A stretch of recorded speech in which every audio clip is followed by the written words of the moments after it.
So we've got a couple Honda HS520 snowblowers this morning. I'm taking a look at them. Customer brought them in. The one furthest away from us, we put a new carburetor on it, I don't know, a few months ago. Everything was working great. We had everything checked out.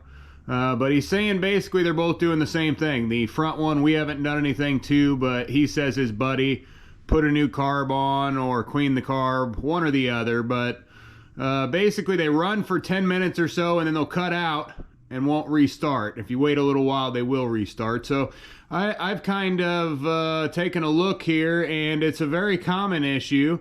Something that is kind of hard to diagnose if you don't know what you're looking for, though. So basically the first thing we did is check the fuel in the units, and the fuel has a bunch of debris down in it. So as we're looking down in there, there's just all kinds of stuff floating down in them. And that's in both of them. You can see all kinds of little pieces. So first thing I was thinking is, hey, let's get the carb off of here, or at least get the fuel tank drained and flush the carb and everything out. Very first thing I was thinking on these. But as I get a little bit further, we notice.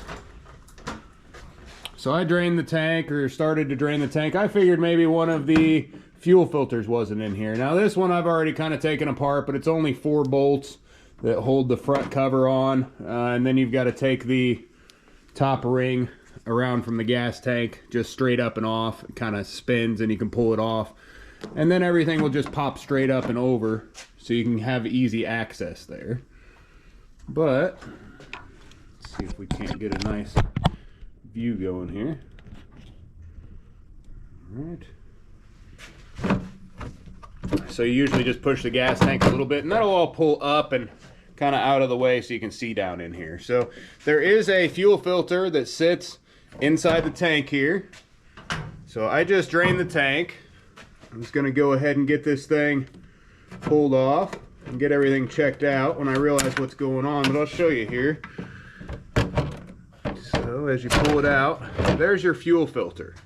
Now he said he checked the other one and there wasn't a fuel filter in it. Well, I knew there was a fuel filter in this one because I'm the one who did it.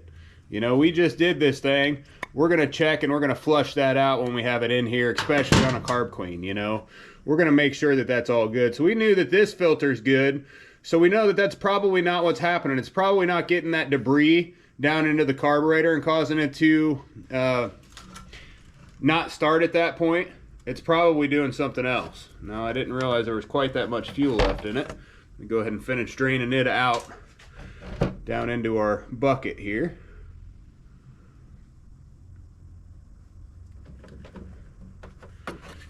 Pretty good shape. Oh, still a little left. Okay. It wasn't coming out through that filter at that point, so it's probably pretty clogged up. It looks like it's got quite a bit of debris here, so we'll get that all flushed out. We'll probably go ahead and drop at least a bowl off the carburetor. Again, this is the one we put a new carb on, so we know the carburetor is at least not too old. Probably doesn't have much in it, especially with this nice filter there. But it sounds like a fuel related issue, like it's not getting fuel or it's bad fuel. Now this fuel here looks really good. I mean, I don't see any issues with it whatsoever. Doesn't smell bad or anything like that, you know. Doesn't have a cloudy look or anything to it. He usually uses a pretty good quality fuel, or at least from the things I've seen come in from him. You never know with a customer sometimes. Sometimes they'll use good stuff and sometimes they won't. Okay. Well, thought we had all of it out of there, but there we go. Pretty much all the fuel out. Now at this point, what I'm going to do is I'm going to put this fuel cap back on. I'm going to screw it down on nice and tight, like it would be during operation. And I'm going to go ahead and take blow that inlet out here.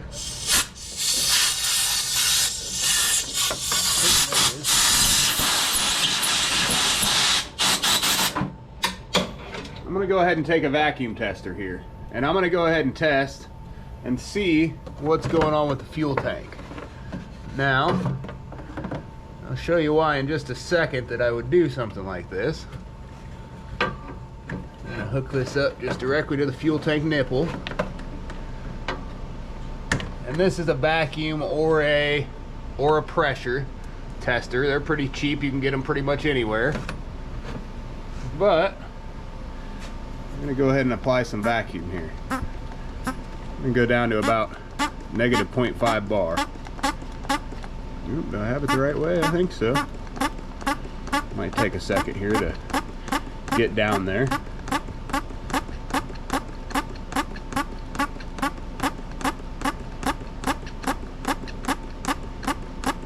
There we go.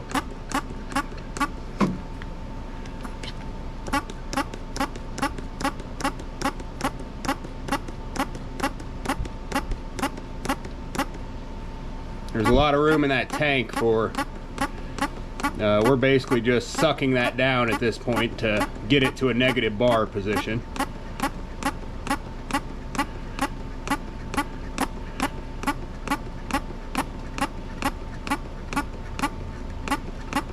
We're almost there.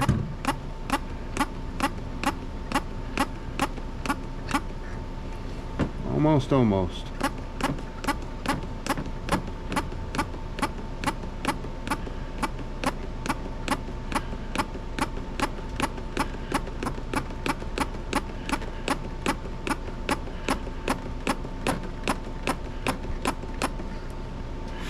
All right, so we're just under, let's go just over. All right, so right here we're right at 0.5 negative bar, just maybe a hair under. But if you notice, what's happening is absolutely nothing. It's not going down whatsoever. It's not moving anywhere. Basically, we're staying at that negative pressure at this point, and there's a reason for that. Now it looks like it's losing just a tiny bit at this point, but that's probably because the connection around the fuel line isn't real good, or around the line going into the tank. But it should be losing a lot faster than that. Now, what's happening here essentially is that the fuel cap is not venting. See how when I let off of that, you hear the suction let off and the bar goes down? So what's going on in this case on both of these units, now when I sent this out of here, this was not like this. This does not have the gasket up underneath it like it should. There's supposed to be a gasket here, and it basically allows, at the outside edge, it allows that edge not to seal all the way, so that around the outside edge it can vent. If it's not venting there, basically what happens is your unit runs out of fuel after it's ran, and it depends on how much air is in there that compresses over time. If it's completely full, it's going to happen a lot quicker than if it's completely empty. If it's completely empty, it may not happen at all, depending on where the unit is, because at some point you're going to have to take that cap back off to refill. But this should, and I don't have another one of these, and I don't actually have the gasket that goes in there or whatever, but this is an example of one. So this is from just a regular like Craftsman unit. It has this rubber in here, and this one's a little different because it has a hole in the backside anyway, so even without this gasket it would actually vent, but it would leak out the top at that point. But this does not have a hole. There's no hole, there's no vent here for this to allow it to continue to flow fuel, and that negative pressure causes the unit to run out of fuel. Happens all the time. It's a very common issue both on small equipment and large. We see it on riding mowers probably, 20 or 30 times a year. But super easy, super simple, but everybody's thinking that's not the issue. The issue is never a gasket on the fuel cap. That's never what you think of when you think of, hey, my unit's not running right. We know the carburetor's good. We know that whole system's good. It had a good filter in it, so it's not probably gummed up, even though it had some debris in the bottom of the tank. The issue here is simply the gasket. Nice and easy fix. Something just to watch out for on any piece of equipment you have. Make sure that gasket is intact. If it's not, you will run into issues at some point. In most cases anyway. Different equipment is different, but this one does not have any vent to the cap. All we need is a couple of those fuel cap gaskets for the top, and we'll be all set. Thanks for watching. Like and subscribe.